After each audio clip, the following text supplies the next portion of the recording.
এক গ্রামে এক শিয়াল তার বউকে নিয়ে বসবাস করত। তার বিশাল এক লিচু গাছের বাগান ছিল, কিন্তু এক দুষ্ট বাঘের কারণে তার লিচু ব্যবসা তেমন সফল হয়েছিল না, যার ফলে তার দাম্পত্য জীবন কিছুতেই সুখে কাটছিল না। এবার কি তুমি কোনো ব্যবসা কিছুই করবে না? ঘরে তো কোনো ধরনের খাবার পানি নেই। আমাদের তো কিছু একটা করতে হবে, না হলে তো আর জীবন কাটবে না। আমি তো সব ধরনের চেষ্টাই করছি, কিন্তু আমি তো কোনো কিছুই খুঁজে পাচ্ছি না। এটাতে তো আমার কোনো দোষ নেই। এবার তোমাকে একটা ব্যবস্থা করতে হবে। এবার যদি তুমি কোনো ধরনের ব্যবস্থা না করো, আমি কিন্তু সোজা বাপের বাড়িতে চলে যাব। বউয়ের গালি শুনে শেয়াল ঘর থেকে বেরিয়ে কাজের সন্ধানে গান গাইতে গাইতে জঙ্গলের দিকে যেতে লাগলো। তাক দিনা দিন টানা না না টানা না না রে, আমার সুখ নাই রে, আমার সুখ নাই রে। এরপর জঙ্গলে যাওয়ার সময় শিয়ালের তার এক বন্ধুর সাথে দেখা হলো। কিরে দোস্ত, তোর দিনকাল কেমন যাচ্ছে? এবার কি চাষাবাদ করবি নাকি ব্যবসার হাল ধরবি? গত বছর তো লিচু চাষ করে ক্ষতি হলো, এবার ভাবছি অন্য কিছু চাষ করব। আচ্ছা, ভাগমশাই এবার কি চাষ করবে, এটা কি তুই জানিস? আমি তো শুনেছিলাম ভাগমশাই এবার তরমুজ চাষ করবে। ভাগমশাই চাষাবাদ নিয়ে তোর কাম কি? তুই আর কি বুঝবি? তোর কি বোঝার মতো সে আক্কেল আছে? যদি তুই বুঝতি তাহলে তো হতেই। যা, এবার বাড়ি যা। আমি সবসময় দেখছি তুই আমার লগে কথা কইতে গেলে তুই আমার লগে রাইগা যাস। তোর লগে আর কথাই কইতাম না। এরপর রাগ করে শিয়ালের বন্ধুটি সেখান থেকে চলে যায়।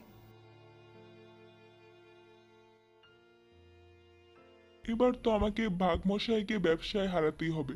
সে এর আগের বার আমার লিচু ব্যবসায় অনেক বড় ক্ষতি করেছিল। আমি আজকে থেকে চাষাবাদ শুরু করব। সেদিন থেকে শিয়াল তার তরমুজের চারাগুলো রোপণ করতে লাগলো এবং সারা রাত দিন সেগুলোর যত্ন নিতে লাগলো। শিয়াল পণ্ডিত তরমুজ চাষ করবে শুনে বাঘমশাই অনেক চিন্তায় পড়ে গেল।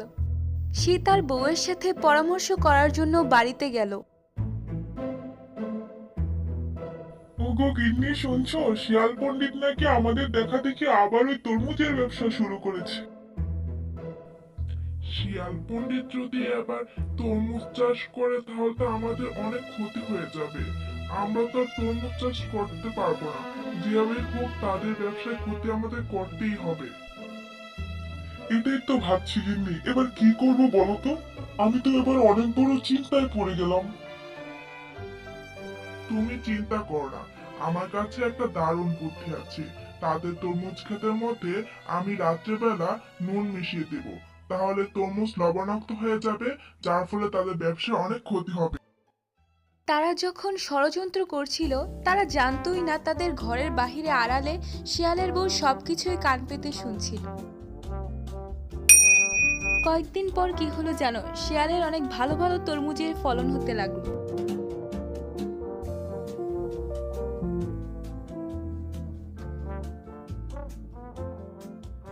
দেখেছো বউ, এবার কত তরমুজের ফলন হয়েছে। এবার শুধু বেচে কেনা হলেই হয়ে যাবে। এবার তরমুজের ব্যবসায় পুরো হাট একদম জমজমাট করে ফেলবো। ভালো ফলন তো হবেই, কারণ বাঘরা তো ষড়যন্ত্র করেছিল, কিন্তু আমি তো তাদের লবণের জায়গায় চিনি দিয়ে দিয়েছি। এখন তো আমাদের ফলন আরো ভালো হবে। কি বলছো বউ? তারা কি আমাদের ব্যবসায় ক্ষতি করতে চেয়েছিল? হ্যাঁ, তারা ষড়যন্ত্র করেছিল, কিন্তু আমি তাদের পরিকল্পনা সফল হতে দেইনি। তাদের পরিকল্পনায় আমি জল ঢেলে দিয়েছি। তারা আমাদের তরমুজে লবণ মেশাতে চেয়েছিল, কিন্তু আমি সেখানে চিনি দিয়ে দিয়েছি। তারা বুঝতেই পারেনি কিছু। সত্যি তোমার বুদ্ধির তো কোনো তুলনাই হয় না। কত ভাগ্য করে একটা বউ পেয়েছি আমি। এরপর শিয়াল তার তরমুজ ব্যবসায় অনেক লাভ করলো। বাঘ এবং বাঘের বউ তাদের সফলতা দেখে পুরোই অবাক হয়ে গেল। আর শিয়াল এবং শিয়ালের বউয়ের দাম্পত্য জীবন অত্যন্ত সুখে কাটতে লাগলো।